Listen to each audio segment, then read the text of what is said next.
The decluttering process can get difficult. Sometimes you know exactly what you want to keep and what you don't, and other times you come across stuff that you're like, I don't know, or I'm not ready to let this go. That's totally okay.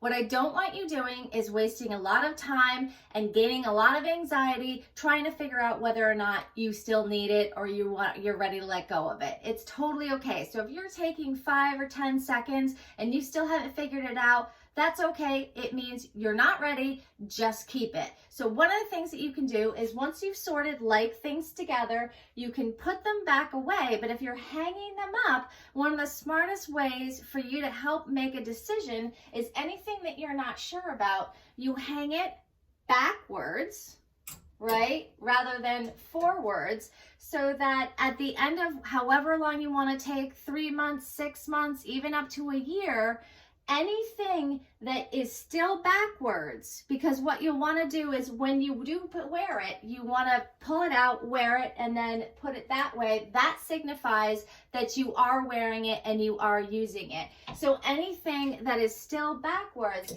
at the end of however long amount of time that you want to take, you'll know that you are ready to let that go. Hope this tips help. Thanks for watching. If you have other tips that you want to share in the comments below or follow. Thanks.